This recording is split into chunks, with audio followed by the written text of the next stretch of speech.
bandiraɓe amtuɓe yebde ayaw habrirde Piindi TV caggal yettude geno gonɗo jondo en juule rasulu sallallahu alayhi wa sallam non jettirden khalifaɓe diini kono kadi jettuɗen khalifaɓe aada en jetti kadi ɓen ɓe ganduɗa ko ardiɓe ene galle he tuggude baba abou habsatou coumba hamme ha yetti dawoude gueddaɗo maymouna tafsir dawoudo mariata samba gaysiri tanum arɗo guirlel ko noon jettirɗen kala mo ganduɗa aɗa golla e nder galle o mo ganduɗa ko Piindi TV sen mbi Piindi TV noon en mbiyat kadi ni Piindi FM woni noon ko télé e radio jetten kadi ɓen ɓe ganduɗa ko filmoɓe en golle joɗɗe jumtude émission men holmbo woni an tongode temedere e nogas e jeenayyi arti taw koye mbadi kuftidindi eɗen bismiɗo biteɗo IFRA MBAYE BA joni joni en batta so wona tottudembo o salmodir e yeɓoɓe ayaw habrirde Piindi TV assalamu aleykum. Waaleykum salam ba modi e bandiraɓe mi salmini on Piindi TV mi weltanima on wonani en kadi weltare nde arde joɗade hande télé Piindi TV machallah mbiɗa salmina bandiraɓe foof e kala jeeɓo ayaw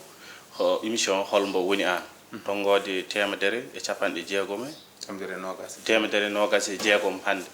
machallah mi calmini bandiraɓe ɗum noon caggal nde o salmiti e tongode men temedere e nogas e jeenayyi joni joni beela emin mbawi andude hol gonɗo IFRA MBAYE BA. eyyi ceerno ba modi machallah IFRA MBAYE BA ko jibinaɗo to wiyete Labgar commune de Labgar département de Linguère région de Louga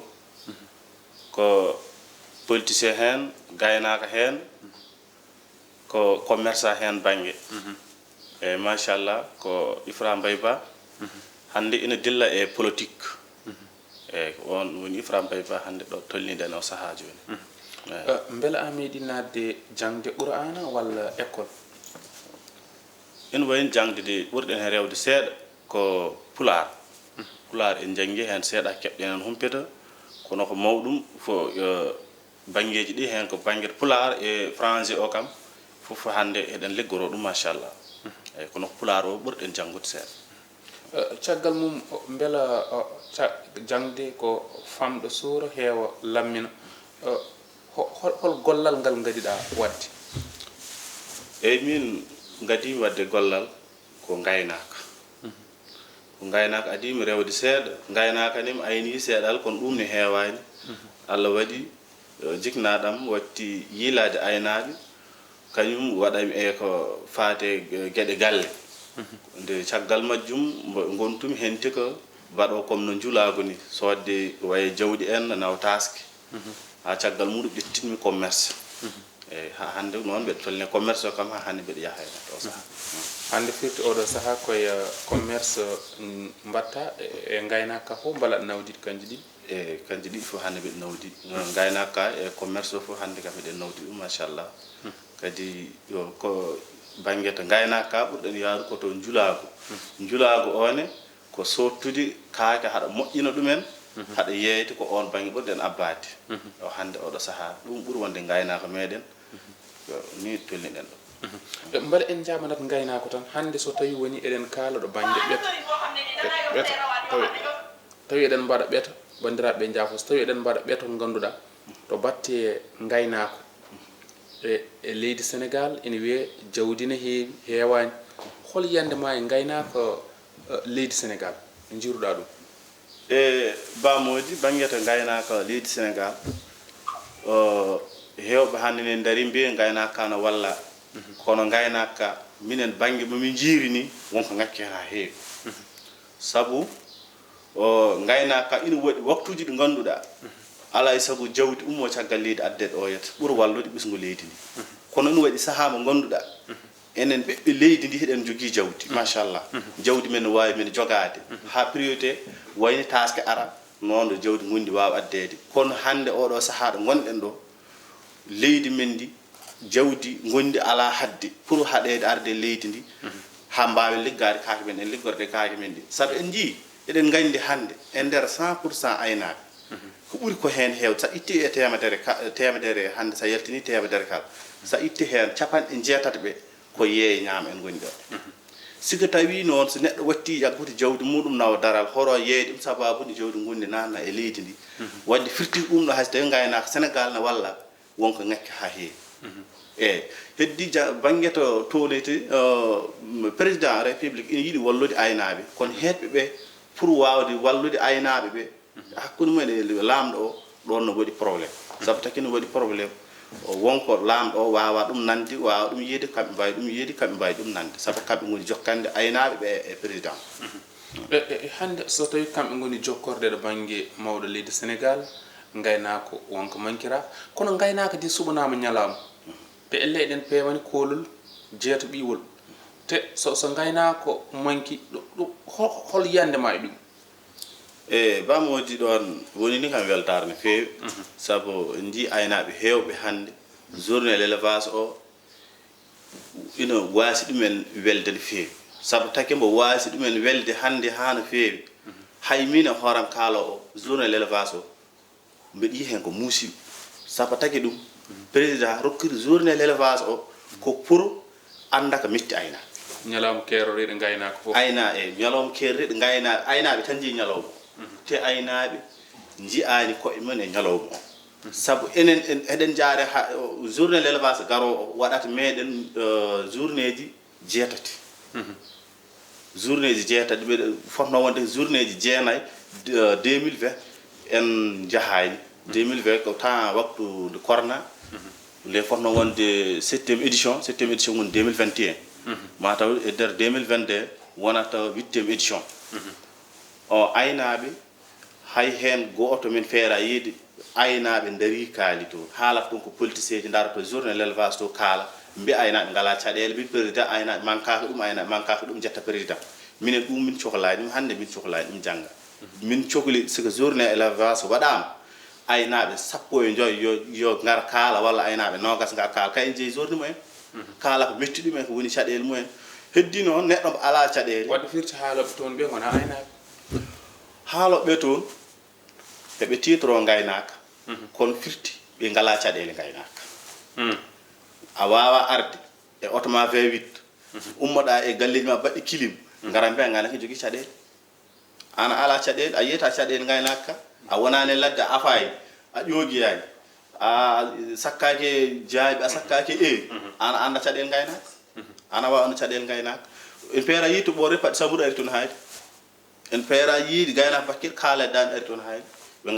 garata ɓe gonɗo journée l' élevage bannoɓe beele wona jomen sambouraji en ɗi ƴoftiyoɓe beele wona ɓen jaɓani wonɓe ɓe kilimaji ɗi pour yo kaalanɓe kadi eyyi bamodi to toon kam banggue to toon kam eɗen gandi saabu en jii e journée ɗiɗi jarat ɗo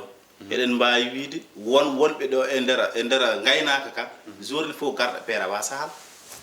journée fof garɗa ɓe peera wasde haalde wadde ili fof kamɓe heedanɓe ɓe aynaɓe ɓe hakkude mumen e président o kotoɓe kalnen journée l' élevage yo aynaɓe kaala aynaɓe président anda beele heetnaɓe ɓe hen beele ligge walla liggaki en peera yiide ministre l' élevage kamɓe tan kaalata haalanoɓe tan kaalata firti wadde ɓuuri ko hen heew aɗa wawi hen dañde yimɓe joyo walla naya kamɓe tan kaalata chaque journée l' élevage eɓe kaala wattete ko hen e aynaɓe min mi feera yi toon gaynaka mbo heewani nayi gaynaka mbo wona gaynaka tan kewɗo nayi tan ha batti ɗum nin tan ha wasi toon ha samma nagguel walla ɗum ne min feera yiɗa IFRA MBAYE BA haala walla an kaala eɓe ɗum kaala joni fof e gaynaka e caɗele mum hay ɗum ne pullo ardinama toon gaynaka de pullo ardinama ɗo gaynaka jeeyaka diwan ma elle ni joni onon ko holko tagi onon holno ɗum wayni ɗo il faut que laɓɓitina min ɗo eyyi ɗo fodi ko kono mbiɗa ni ko noon pullo ardinama affaire gaynaka sénégal kono foof de minen banggue heɓɓe ɓe rendu on ɗo mi mbiɗa o minen ndende département minen ndende département kono min jiyani hen nafoore gaynaka no hannirta ni saabu on kam mbeɗa wawi wiide bon min jeyani nafoore muɗum tan e bon e département he ɓuuri ko raɓɓidde haala ka sabu taki ɗum ko hay noon hombo noon sa haalani min gandata o Samba Diobène ka merci o nde ndo woni nde ministre de l' élevage hay keɓgol tan badji tan minen ummiɓe e nder 19 commune ummiɗo e nder département de Linguére ina waɗi heewɓe heen en mbuuri kooti dañde hay badjiji naati mais ɗum ɗon wona fayide gardiɗo e nder départemental muɗum saka noon daranade leydi ndi fof aynaɓe jiita koye mumen e gaynaka eyyi ɗon ko hande wonde ministre de l'élevage wonde gaynaka e wasde nde wonde gaynaka jalla yo taw hombo andi haqqe gaynaka kan foti rokkirede tigui haqqe gaynaka holno foti rokkirede e on ɗon banggue o saabu mi haali nane mbimi gaynaka Sénégal rokkaka haqqe muɗum foti rokkirede o siko événement waɗi kaake koko gaddate joowe ha heewa so aynaɓe gayni no moƴƴi soɓe gaynani no moƴƴi siko événement waɗani kaake koko garata leydi ha heewa ina ummo banggueji goɗɗi ina kaɗa kaake leydi ndi yaaden ha ndertini enen gaynaka men ka soko wallama e nder leydi ndi heko wawi jogade leydi taw hay nokku en nawani milliard meɗen hay nokku en jiggiyaki guila e kosam men ha e tew meɗen tigui eyyi joni jaɓanten ko a haali nane e nder rewa rewi o aɗa waɗa politique eyyi mbeɗa waɗa politique oɗo saaha holko nanduma e politique eyyi bammoyde mi weltima ɗon kadi e namdal ma ngal ɗon ina wayino politique nani siko neɗɗo accani wonde sehilma kala kombo wona walla kala kombo waɗa sika rene watta ɗum watta ɗum waɗa tigui min premier fof sababam wadde politique ko Samba Ndiobène takima waɗa politique ko kanko gondunomi e Benno Bokk Yakar 2012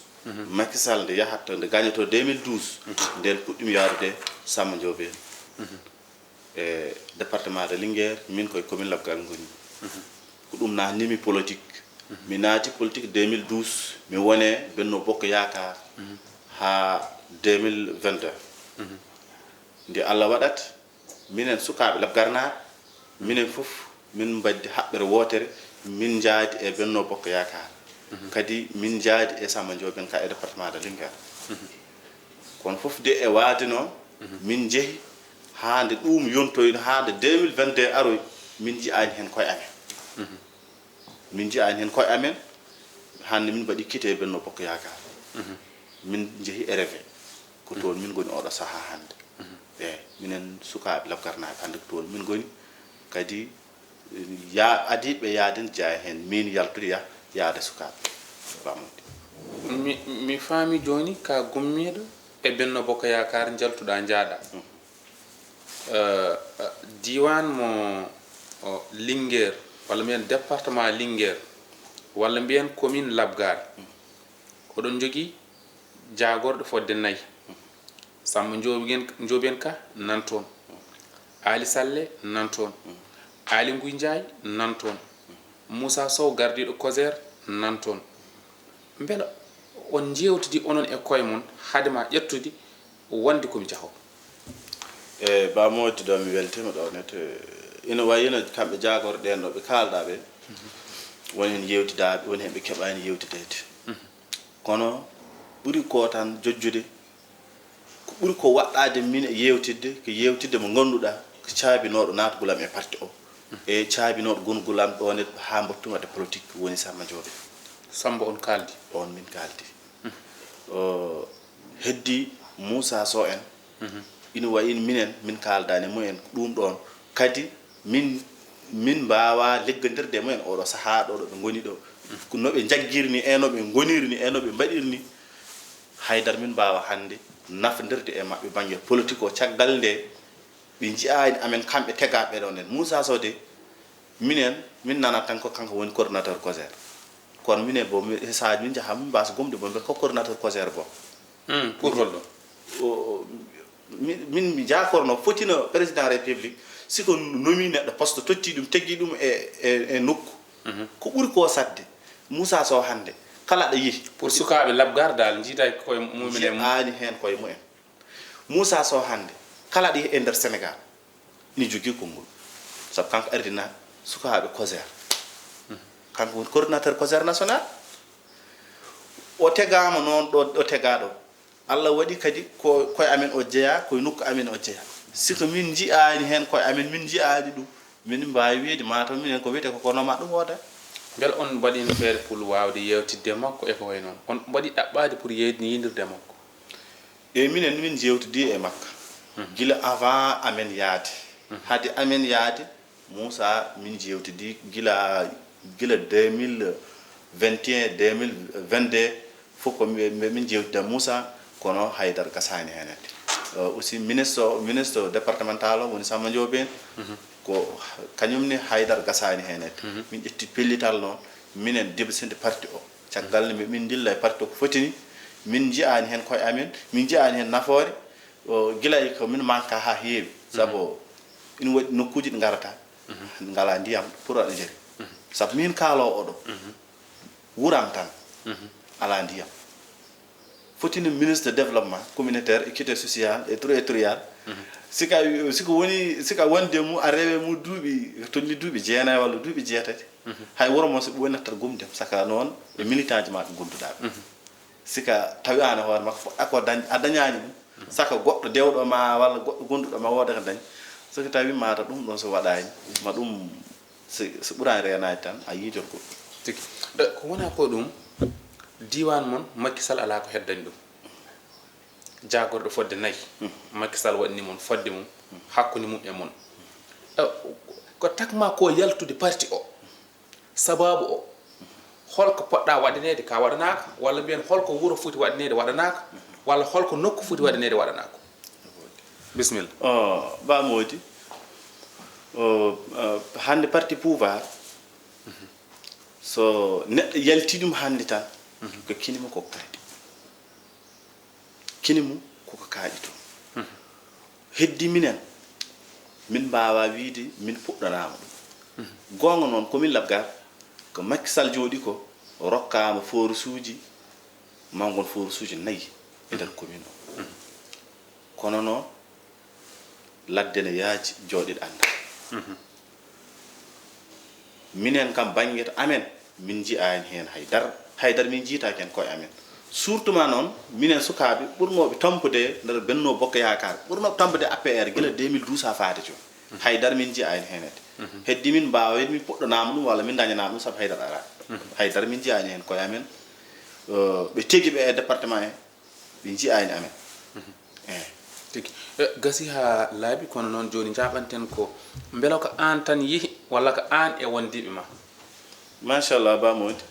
mi weltima ɗon kadi mbeɗa yetta Allah e nelaɗo mum mbeɗa yetta jiknaɓe machallah jaaɗen nde wonɓe jaaduɗen